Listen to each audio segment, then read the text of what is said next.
হাদিসে শবে বরাত নামে কোনো শব্দ নাই, এক নম্বর কথা। কি নাই ভাই?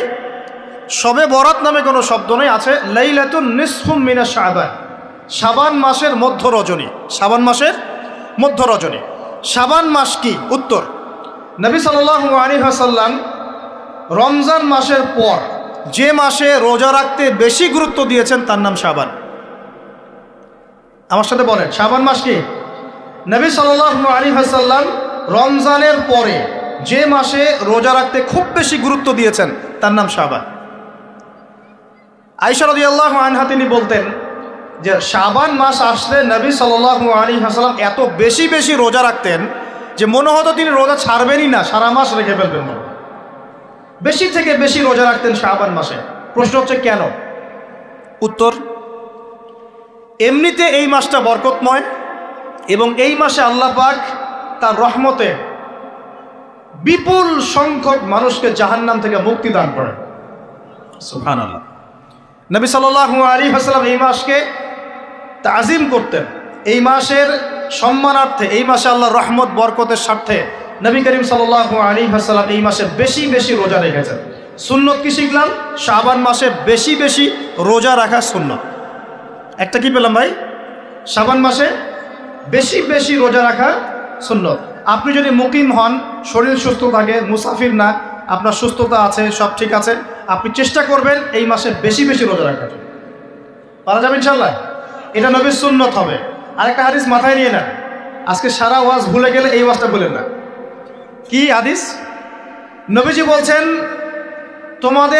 তোমাদের সামনে, হে আমার সাহাবীরা, তোমাদের সামনে এমন একটা যুগ আসছে, ওই যুগে আমার সুন্নতকে ধরে রাখাটা হাতের মধ্যে আগুন ধরে রাখার মতো হবে। আমি অনেক দিন এই লেকচারে এই হাদিসটা বলেছি। তোমাদের সামনে এমন একটা কঠিন যুগ আসছে, জামানা সবরিন, সবরের যুগ, কঠিন যুগ। ওই যুগে ঈমান ধরে রাখা, মানে আমার সুন্নতের উপর থাকা, হাতে আগুন ধরে রাখার মতো হবে। ওই যুগে যদি তোমরা আমার একটা সুন্নতকে জীবিত করতে পারো, সমাজে একটা সুন্নত মরে গেছে, ওটাকে আবার জীবিত করতে পারো, তাহলে 50 জন শহীদ সাহাবীর নেকি পাবে। হাদিসটা বুঝলেন? শুধু নেকি না, আপনি 50 জন শহীদ সাহাবীর নেকি পাবেন যখন চলমান সমাজে একটা সুন্নত মিটে গেছে, নাই, মানুষ আমল করছে না, কিন্তু আপনি সেটাকে জীবিত করলেন। পারা যাবে ইনশাল্লাহ। একটা দেখাচ্ছি, যেমন সাহাবীদের যুগে মানুষ মসজিদে ঢুকলে কি করতো জানেন? আগে 2 রাকাত নামাজ পড়তো। কি করতো? মসজিদে ঢুকেই, ওযু অবস্থায় মসজিদে ঢুকেই তারা বসতেন না। আগে 2 রাকাত নামাজ পড়তেন, দুখুলুল মসজিদ বা তাহিয়াতুল মসজিদ, তারপরে বসতেন। আর নবীজি বলেছেন, কিয়ামতের আগে আগে এই দুখুলুল মসজিদ, তাহিয়াতুল মসজিদ, এই নামাজটা উঠে যাবে। উঠে যাচ্ছে না আস্তে আস্তে। মসজিদে ঢুকলে মানুষ ধাপ করে বসে পড়ে, তাই না? মানুষ ভুলেই গেছে এটা সুন্নত। এখন আপনি যদি এই সুন্নতটাকে আবার জীবিত করতে পারেন, ইনশাল্লাহ 50 জন শহীদ সাহাবীর নেকি পাবেন। সমাজে এখন দাড়ি শেভ করা ফ্যাশন হয়ে গেছে, বুঝছে না? অনেকে শেভ না করলে চাকরি দেয় না। শেভ না করলে কি হয় না? চাকরি পাওয়া যায় না। স্কুলে তো না, কলেজে গিয়ে পড়তে গেলে ক্লাস করতে দেয় না। দাঁড়িয়ে আছে, যাও শেভ করে আসো, তাই বলে। এখন সমাজ চলছে উল্টা। এখন যদি আপনি নবীর সুন্নতকে আবার জীবিত করতে পারেন, 50 জন শহীদ সাহাবীর নেকি পাবেন ইনশাআল্লাহ।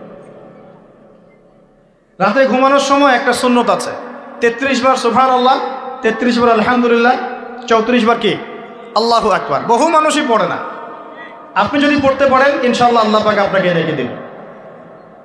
সমাজে বহু মানুষ চুল একদম এখন মেসি রোনাল্ডো কাট, তাই না? মেসি কাট আর রোনাল্ডো কাট। আর আমি সিলেট অঞ্চলে দেখে আসছি একদম লন্ডন কাট, 2 পাশ ছিলে, মাঝখানে চুল। লন্ডন থেকে শিখে আসছি। এখন চুলেরও কিন্তু সুন্নত আছে, আছে কি নাই? দাড়ির যেমন সুন্নত আছে, চুলের সুন্নত নাই। একদম সামন পিছন সমান করতে পারেন, অথবা যদি চুল নাই থাকে তাহলে চুল মাথা মুন্ডন করেও রাখতে পারেন। অনেক সাহাবীর মাথা মুন্ডিত ছিল। আবার অথবা কানের লতি পর্যন্ত বা কাঁধ বাবড়ি রাখতে পারেন। এটা চুলের সুন্নত হলো কিনা? এখন সমাজের সব মানুষ এই সুন্নতটাকে ভুলে গেছে। আপনি সুন্নত মনে করে রেখেছেন, ইনশাল্লাহ আপনি নেকি পাবেন ইনশাআল্লাহ। এরকম অগণিত সুন্নত আছে, অগণিত, যেগুলো আমাদের সমাজ থেকে আস্তে আস্তে উঠে যাচ্ছে। আমি খুব দুঃখের সাথে বলছি, অনেক মসজিদে ফরজ নামাজ পড়ার পরে আমরা কি করি? একটা মোনাজাত করি, আল্লাহুম্মা আমিন বিরহমাতিকা ইয়া আরহামার রাহিম, ব্যাস উঠে চলে গেলাম, তাই না? উঠে চলে যায় না? তারপর স্যান্ডেল নিয়ে বাইরে চলে গেলাম। অথচ সালাম ফিরানোর পরে একবার বলতে হয় আল্লাহু আকবার, কি বলতে হয়? 3 বার বলতে হয় আস্তাগফিরুল্লাহ আস্তাগফিরুল্লাহ আস্তাগফিরুল্লাহ, বলতে হয় আল্লাহুম্মা আনতাস সালাম ওয়া মিনকাস সালাম তাবারাকতা ইয়া যাল জালালি ওয়াল ইকরাম। একবার পড়তে হয় আয়াতুল কুরসি, 33 বার সুবহানাল্লাহ, 33 বার আলহামদুলিল্লাহ, 33 বার আল্লাহু আকবার, তারপর কালিমা শাহাদা। এরপর সূরা ফালাক একবার, সূরা নাস একবার, ইখলাস একবার। আরো অনেক দোয়া আছে, আল্লাহুম্মা লা মানিআ লিমা আ'তাইত ওয়া লা মু'তিয়া লিমা মানা'ত ওয়া লা ইয়ানফা'ু যাল জাদ্দি মিনকাল জাদ। পড়তে হয় আল্লাহুম্মা ইন্নী আউযু বিকা মিনাল হাম্মি ওয়াল হাযান ওয়াল আজজি ওয়াল কাসালি ওয়াল বুখলি ওয়াল জুবন ওয়া দালা'id দাইন ওয়া গালাবাতির রিজাল। পড়তে হয় আল্লাহুম্মা আ'ইন্নী আলা যিকরিকা ওয়া শুকরিকা ওয়া হুসনি ইবাদাতিক। আরো অনেক দোয়া আছে। দেখেন তো, মোনাজাত করেন, আমি তো না করছি না, আমি তর্ক করতে আসি না এখানে, এটা নিয়ে আমি ঝগড়া করতে আসি, কিন্তু এই সুন্নতটা যে উঠে গেল, মোনাজাতটা করে যে মসজিদ থেকে বের হয়ে চলে গেলেন, এই সুন্নতটার উপর আমল কে করবে?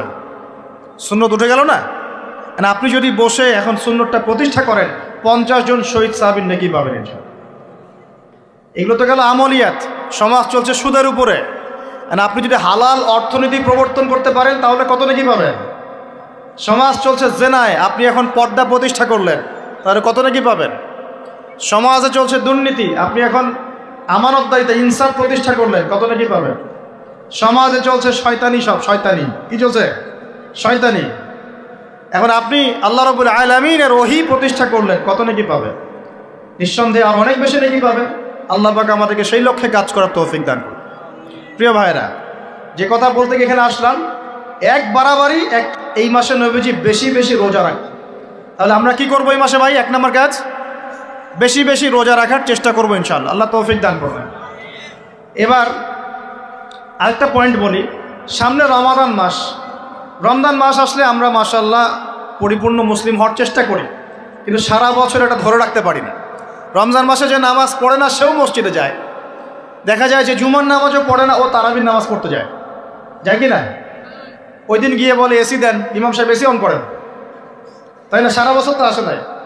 ওই দিন গিয়ে ইমাম সাহেব এসি বন্ধ কেন? এই মুয়াজ্জিন সাহেব ফ্যান দেন।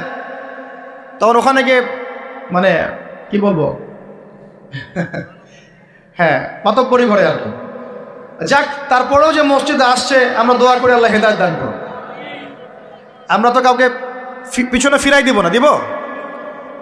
এখন রমজান মাস আসলে আমরা মাশাআল্লাহ রোজা রাখি, মানুষকে ইফতার করাই, দান সদকা করি, আমরা যাকাত দেই, তারাবি পড়ি, কোরআন তেলাওয়াত করি, আমরা মাশাআল্লাহ অনেক আমল করি। এই আমলগুলো কি একবারে ধাপাস করে ধরে ফেলা সম্ভব না? একটা আস্তে আস্তে ট্রেনিং প্রসেস লাগে। একটা ফ্যান চালু করলে ফ্যানটা কি শুরুতেই ধাপাস করে ঘুরতে শুরু করবে, নাকি আস্তে স্লোলি সে মোমেন্টাম ধরবে? কোনটা? আস্তে আস্তে সে গতি পাবে না, ধীরে ধীরে গতি পাবে। ঠিক শাবান মাসে এত বেশি রোজা রাখা, ইবাদত করার অর্থ কি? যাতে রমজান মাসে আপনি পরিপূর্ণ ইবাদত করতে পারেন। বুঝতে পারছেন কথা? রমজানে গিয়ে তো শুরুতেই সব ইবাদত ধরে ফেলা সম্ভব হবে না। মনে করেন আগামীকাল পহেলা রমজান, আজকে থেকে আপনি সব ইবাদত একসাথে করতে পারবেন? তখন গিয়ে আপনি বেগ পেতে হবে। কিন্তু একটা মাস আগে থেকে যদি ট্রেনিং নেন, ইনশাআল্লাহ রমজান মাসে ইজি হয়ে যাবে। এটা একটা কারণ নবী সাল্লাল্লাহু আলাইহি ওয়াসাল্লাম শাবান মাসে বেশি বেশি রোজা রাখতেন, আমল করতেন।